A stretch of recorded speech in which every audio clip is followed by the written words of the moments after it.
দেখতে দেখতে আবার চলে এলো পবিত্র মাহে রমজান মাস। আর কটা দিন পরেই শুরু হয়ে যাবে রমজান।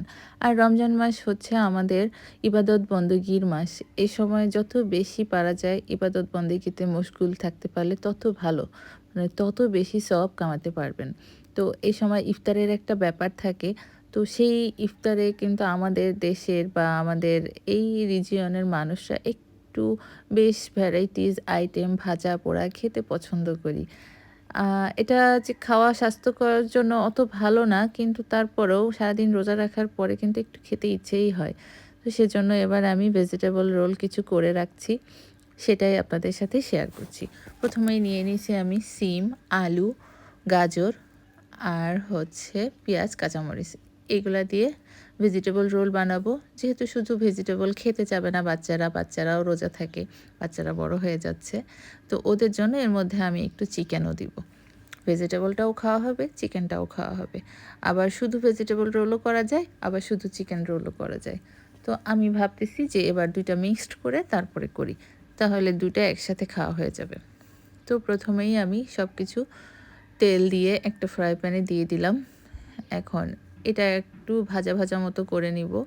এখন একটু লবণ, সামান্য একটু হলুদ আর একটু জিরার গুঁড়া দিয়ে এটা ভেজে নিব।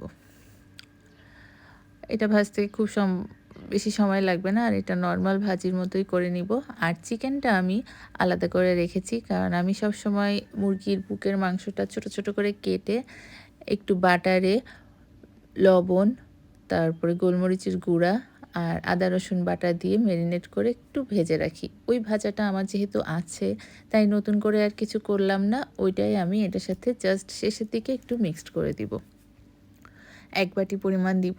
যেহেতু রমজান মাসে যাতে আমাদের কম কাজ থাকে আর এটা ইফতারের আগ দিয়ে শুধু ভেজে নিতে পারি, সেজন্য আমি এটা তৈরি করে রাখছি। এরকম অনেক কিছুই তৈরি করে রাখা যায়। আমরাও এরকম সিঙ্গারা, সমুচা, ভেজিটেবল রোল, তারপরে কাবাব এই টাইপ কিছু রেডি করে রাখি। তাহলে আর ওই সময় এত ঝামেলা হয় না। সারাদিন রোজা রেখে এত কাজও করা যায় না। কারণ আবার সেহরিতে উঠতে হয়। একটু রোজার মাসটা আবার নামাজ কালামও পড়তে হয় বেশি। তো সেজন্যই কিছু আইটেম করে রাখলে তখন সুবিধা হয়। যদিও ভাজা-পোড়া সবসময় খাওয়া ঠিক না। আমরাও খুব বেশি যে খাই তাও না, তারপরেও একটু খেতে ইচ্ছা হয়।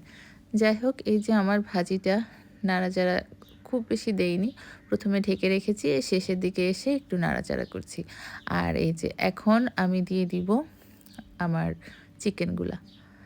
এখানে কিন্তু অল্প দেখা গেলেও এখানে অনেকটা চিকেন আছে। তো এটা দিয়ে এখন এটার সাথে মিক্সড করে নাড়াচাড়া করে ভাজা, ভাজা করে নামিয়ে ফেলবো। আপনারাও এভাবে বাসায় এরকম কয়েকটা আইটেম রেডি করে রাখতে পারেন। তাহলে রমজান মাসে একটু কাজ কম থাকে। আর প্রেশারটা কম থাকলে তখন আপনি নামাজ কালামের দিকে বেশি সময় দিতে পারবেন। ওইটাই তো বেশি দরকার, তাই না?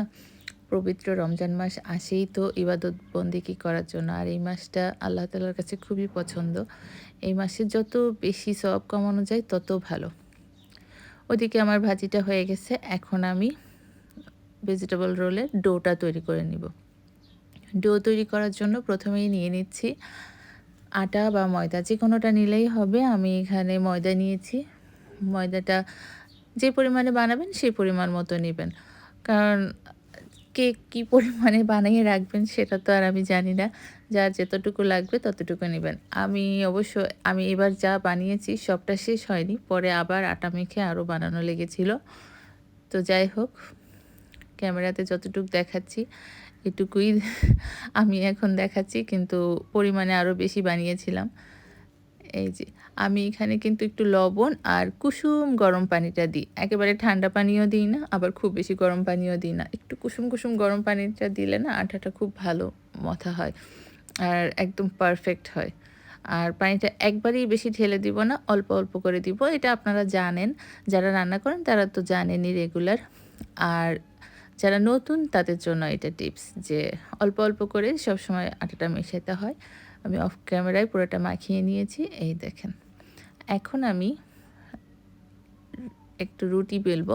পাতলা রুটি বেলতে হবে। খুব বেশি মোটা রুটি হবে না। নরমাল যে রুটি খাই ওটার থেকে আরেকটু পাতলা করে গোল ছোট, ছোট রুটি বেলবো। তারপরে ভেজিটেবল রোলটা বানাবো। এই যে রুটির মাঝখানে দিয়ে দিচ্ছি আমার মিক্সড চিকেন আর ভেজিটেবলগুলা যেটা ভাজি করলাম এটা দিচ্ছি। এইটা আপনার আন্দাজ মতো দিবেন যে কি পরিমাণ দিলে রোলটা সুন্দর মতো শেপে আসবে বা ভাজ করা যাবে সেই হিসাবে দিবেন। তারপরে এই যে এইভাবে ভাজ করে নিব। এই ভাজটা কিন্তু খুব কঠিন কিছু না, খুবই সহজ। একবার দুইবার ভালো করে দেখলেই পেরে যাবেন। এই যে আর পাশে একটু পানি বা একটু আটা মাখিয়ে পানি রাখবেন, তাহলে ওই যে পানিটা দিয়ে দিলে আঠার মতো এঁটে যাবে আর রোলটা খুলবে না ভাজির সময়। আর আমি তো এখন ভাজি করব না, এগুলো সব বানিয়ে এক জায়গায় রেখে দিব। এই দেখেন সবগুলা হয়ে গেছে। সবগুলা এখানে নাই, যদিও অল্প কিছু দেখাচ্ছি ক্যামেরায়। তো এগুলা বানিয়েছি, এগুলা এখন ডিপে রেখে দিব।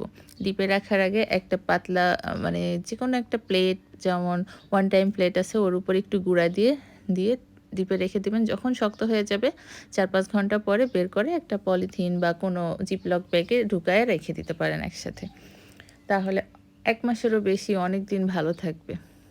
এই যে আপনাদের ভাঁজটা দেখানোর সুবিধার্থে আরেকটা দেখিয়ে দিচ্ছি। এই যে রুটিটা দিয়ে তারপরে রুটিটা বানানোর পরে এটা হচ্ছে যেভাবে দেখাইলাম আরকি, কি বলবো বুঝাইতে পারলাম না। সুন্দর করে একটা ভাঁজ করে এভাবে দিবেন। এই ২ মাথা চাপ দিয়ে লাগাইও দেয়া যায়। এটার আলাদা একটা রিলসও করে দিছি, ওইটা আপনারা আরেকবার দেখে নিতে পারেন। আর ২ মাথা চাপ দিয়ে না লাগাইলেও সমস্যা নেই, এটা খুলে না। কারণ যেহেতু আঠালো পানিটা দেয়া হয় তো ওটা দিয়ে একদম আটকা থাকে শক্ত। এই যে রাতের বেলা আমার মেয়ে টিচার এসেছিল, তাকে ৩-৪ টা ভেজে দিচ্ছি। তো সেটাই একটু দেখাইলাম। আর সব তো ডিপ করে রেখে দিয়েছি। আমরাও খেয়েছি ১টা-২টা করে। ১ম বানাইলে একটু না খেলে আসলে ভালো লাগে না। এই আরকি সন্ধ্যার নাস্তায়। এই দেখেন, এটা ডিপ থেকে বের করে ভাজতেছি। দেখেন কি পরিমাণে মুচমুচে আর সুন্দর ব্রাউন কালার হয়ে আসছে। তো আপনারাও এভাবে সংরক্ষণ করবেন। সবাই সুস্থ থাকবেন, ভালো থাকবেন। রোজার সময় আসতেছে। সবাই বেশি, বেশি ইবাদত বন্দেগী করবেন, দোয়া করবেন। আল্লাহ হাফেজ।